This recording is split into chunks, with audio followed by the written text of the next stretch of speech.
നമസ്തേ, യോഗയിലേക്ക് സ്വാഗതം. നമ്മളുടെ കിഡ്സ് സെഷനിൽ നമ്മൾ പുതിയതായിട്ട് പരിചയപ്പെടുത്താൻ പോകുന്നതാണ് സൂര്യ നമസ്കാരം. സൂര്യ നമസ്കാരം ഏറ്റവും ആസനാസ് പ്രാക്ടീസിൻ്റെ യോഗാസന പ്രാക്ടീസിൻ്റെ ഏറ്റവും ഒരു പ്രധാന ഘടകമായിട്ട് കാണുന്നതാണ് സൂര്യ നമസ്കാരത്തിനെ.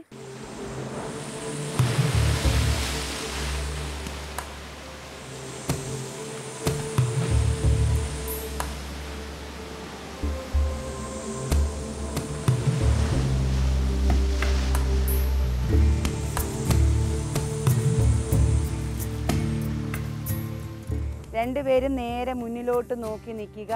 ഇനി ഒരുമിച്ച് ചെയ്യാം. കൈ രണ്ട് നമസ്കാര മുദ്രയിൽ കൊണ്ടുവയ്ക്കുക. കൈ മുന്നോട്ട് നീട്ടി വളരെ പതുക്കെ കൈ തലയുടെ മുകളിൽ കൊണ്ടുവരണം. ഇനി പതുക്കെ പുറകിലേക്ക് വളഞ്ഞ് ആകാശത്തോട്ട് നോക്കുക. അതുപോലെ താഴോട്ട് കുനിയുക, മുട്ട് മടങ്ങരുതേ. ഇനി ഒരു കാല് പുറകിലോട്ട് എടുക്കുക, ഏതെങ്കിലും ഒരു കാല്. എന്നിട്ട് മുകളിലെ ആകാശത്തേക്ക് നോക്കണം. പുറകിലത്തെ കാലിൻ്റെ വിരൽ വെളിയിലോട്ടിടണം. 3 സ്റ്റെപ്പും പഠിച്ചല്ലോ. ഓക്കെ. ഇനി പതുക്കെ മുട്ടുകുത്തി നിന്നേ.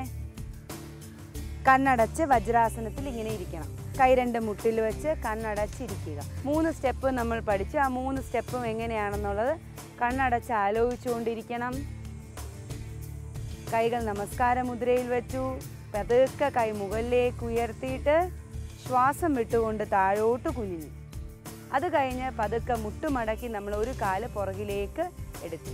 ഈ 3 സ്റ്റെപ്പാണ് ഇന്ന് നമ്മൾ പഠിച്ചത്. ഇപ്പോൾ നമ്മളുടെ കുട്ടികളെയും നിങ്ങളും എല്ലാവരും 3 സ്റ്റെപ്പ് ചെയ്തു. ഇത് നമ്മൾ റെഗുലറായിട്ട് പ്രാക്ടീസ് ചെയ്യണം. നമ്മൾ പഠിക്കാൻ പോവുകയല്ലേ, അപ്പോൾ അതുകൊണ്ട് രാവിലെയും വൈകുന്നേരവും ഇത് നമ്മൾ ചെയ്യുക. ഇപ്പോൾ കുറേ ദിവസം ചെയ്ത് കഴിയുമ്പോൾ ആദ്യം ചെയ്യുമ്പോൾ നമുക്ക് താഴെ കുനിയാൻ പറ്റിയെന്ന് വരില്ല. വയറുവേദന എടുക്കും, കാല് ബാക്കിൽ സ്ട്രെച്ച് ചെയ്യും. സാരമാക്കണ്ട.